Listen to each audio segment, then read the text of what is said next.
इसके सूत्रधार तो हमारे प्रधानमंत्री हैं। क्यों क्यों कर रहे हैं?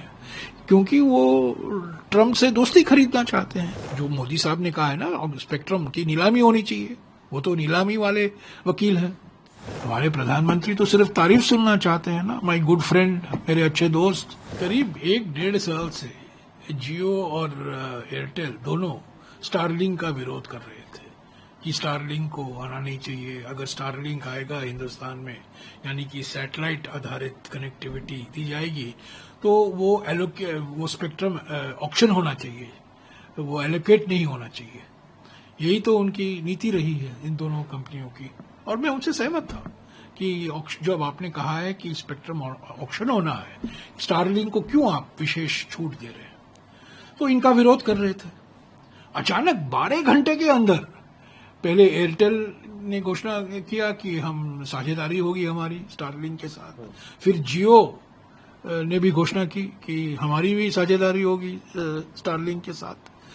तो इसके सूत्रधार कौन है? इसके सूत्रधार तो हमारे प्रधानमंत्री हैं। क्यों क्यों कर रहे हैं? क्योंकि वो ट्रम्प से दोस्ती खरीदना चाहते हैं। हालांकि वो दोस्त हैं पहले से ही, और भी दोस्ती खरीदना चाहते हैं। स्टारलिंक के मालिक कौन है? इलॉन मस्क है। और आज अगर प्रेसिडेंट राष्ट्रपति ट्रम्प के साथ कोई काम कर रहा है, वो तो इलॉन मस्क है। तो ट्रम्प को खुश करने के लिए मस्क का रास्ता वो अपनाते हैं, और स्टारलिंक और ये 2 कंपनियों को कहते हैं कि इन दोनों स्टारलिंक के साथ आप साझेदारी करो। इसमें कोई बड़ी बात नहीं है। आश्चर्य था क्योंकि ये विरोध कर रहे थे, पर ये कई सवाल उठे करते होते हैं कि क्या और जो कंपनियां हैं जो सैटेलाइट आधारित कनेक्टिविटी दी जाएंगी, उनको भी अनुमति दी जाएगी? किस आधार पर दिए जाएंगे? एलोकेट होगा स्पेक्ट्रम या ऑक्शन होगा, नीलामी होगी? जो मोदी साहब ने कहा है ना, स्पेक्ट्रम की नीलामी होनी चाहिए, वो तो नीलामी वाले वकील हैं। और सबसे बड़ी बात, राष्ट्रीय सुरक्षा को लेकर बड़े गंभीर सवाल उठाए गए थे स्टारलिंक के संदर्भ में। जब कोई राष्ट्रीय सुरक्षा का मामला है, जो कनेक्टिविटी की स्विच है, कौन चालू करेगा, कौन बंद करेगा? अगर वो स्टारलिंक अपने ही बल पर आता है तो वो जिम्मेदारी स्टारलिंक की होती है, वो शक्ति स्टारलिंक के पास होगी। अभी जो साझेदारी है, इसके माने क्या है? और असली बात यह है, राष्ट्रीय सुरक्षा को लेकर मान लीजिए कि कहीं दंगे हो रहे हैं, कोई अस्थिरता पैदा हो गई है भारत के किसी हिस्से में राष्ट्रीय सुरक्षा को लेकर, और वहां सैटेलाइट कनेक्टिविटी दी जा रही है, ये तो हमारे राष्ट्रीय सुरक्षा के खिलाफ है ना। तो राष्ट्रीय सुरक्षा को लेकर उस स्विच, कनेक्टिविटी स्विच, चालू और बंद करने का स्विच जो होता है ऑन ऑफ, वो किसके हाथ में है? ये सवाल तो उठ खड़ा होता है। तो क्या आपने उसको अलविदा कर दिया क्योंकि आप चाहते हैं कि मस्क खुश हो, और मस्क खुश होगा तो ट्रम्प भी खुश होंगे? और तीसरा सवाल, इलेक्ट्रिक व्हीकल को लेकर, जो टेस्ला सबसे बड़ा कंपनी है दुनिया भर में, और वो चाहती है कि वो इंडिया में आए, क्या कोई समझौता हुआ है?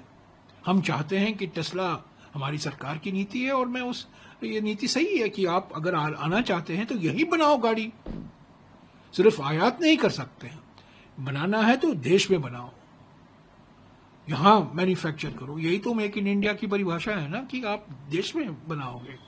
तो क्या टेस्ला के साथ कुछ समझौता हुआ है कि आप टेस्ला को भी यहां लाएंगे, बनाएंगे?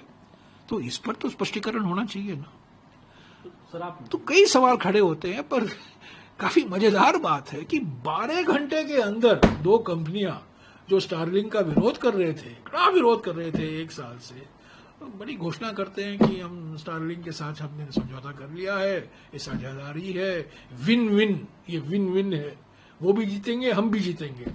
कैसे जीतेंगे हम, ये देखना है अभी।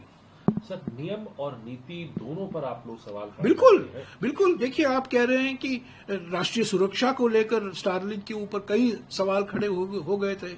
पहले तो ये सवाल था ना, एयरटेल और जियो दोनों कह रहे थे कि एलोकेट नहीं होना चाहिए स्टारलिंक को, ऑक्शन होना चाहिए, स्पेक्ट्रम नीलामी होनी चाहिए। यही तो नीलामी ही तो नीति है ना। तो क्या नीलामी अभी भी नीति रहेगी? क्या और जो सैटेलाइट आधारित कंपनियां हैं वो भी आएंगे? किस आधार पर आएंगे? तो ये सब, और सबसे बड़ी बात मेरे मन में है वो राष्ट्रीय सुरक्षा को लेकर। राष्ट्रीय सुरक्षा की स्थिति में जब राष्ट्रीय सुरक्षा खतरे में है, कोई ऐसी संवेदनशील स्थिति पैदा हो जाती है, वो कनेक्टिविटी की स्विच किसके हाथ में है? यूक्रेन में हमने देखा है, यही तो बड़ा मसला है ना स्टारलिंक को लेकर। अभी मणिपुर में बात हो रही है कि वहां मणिपुर में जो मिलिटेंट है उनके साथ उनके पास स्टारलिंक के किट है। ये सब राष्ट्रीय सुरक्षा को लेकर ये बड़े गंभीर मुद्दे हैं। सर, आखिरी और महत्वपूर्ण सवाल हिंदी में पूछना चाह रहा हूँ आपसे, वो ये है, ये तो आपने नियम की बात कही, आप कह रहे हैं नीति भी कहीं ना कहीं आपका बड़ा आरोप लगा रहे हैं प्रधानमंत्री नहीं, ये तो बदली है किसी राष्ट्राध्यक्ष को दूसरे राष्ट्राध्यक्ष के दबाव पे देखिए आप आप क्या कहना बिल्कुल चाहते हैं? बिल्कुल कैसे उठाएंगे इसको आगे? नहीं देखिए ये तो बिल्कुल चल रहा है। साफ हो गया है ना। अभी अब राष्ट्रपति ट्रम्प घोषणा कर रहे हैं कि मैंने समझौता कर लिया है, टैरिफ घटा रही है भारत।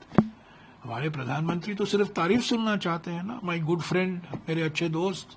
ठीक है, दोस्ती अपने स्तर पर है, पर आपने क्या किया, आपने क्या कहा है राष्ट्रपति ट्रम्प को? अभी राष्ट्रपति ट्रम्प ने कहा है कि मैं जो पेरिस एग्रीमेंट है जलवायु परिवर्तन को लेकर, उससे मैं निकल रहा हूं। वर्ल्ड हेल्थ ऑर्गेनाइजेशन है, विश्व स्वास्थ्य संस्था, उससे मैं निकल के आ रहा हूं। तो क्या वर्ल्ड ट्रेड ऑर्गेनाइजेशन, ये इस तरीके से थोड़ी व्यापार होता है, अंतर्राष्ट्रीय व्यापार। सारे जो सिद्धांत हैं अंतर्राष्ट्रीय व्यापार के, राष्ट्रपति ट्रम्प उसको खत्म कर रहे हैं। क्या प्रधानमंत्री ने इसके बारे में कुछ कहा है, अपनी राय जताई है? क्या उन्होंने अपनी जो भारत की जो चिंताएं हैं राष्ट्रपति ट्रम्प को कहा है? तो ये सब सवाल हैं। संसद में तो बातचीत, ये मुद्दा उठाया गया है, लोकसभा में भी मेरे साथी जो हैं गौरव गोगोई, मनीष तिवारी, दोनों ने उठाया है। राज्यसभा में भी हम उठाएंगे, अगले हफ्ते हम उठाते रहेंगे। पर ये सवाल है, बड़े गंभीर सवाल है, क्योंकि देखिए, एक घोषणा हो रहा है राष्ट्रपति ट्रम्प द्वारा कि समझौता हो गया है, जो आयात के कर हैं वो घटा रही है भारत। तो क्या वो सच है कि नहीं, बताइए।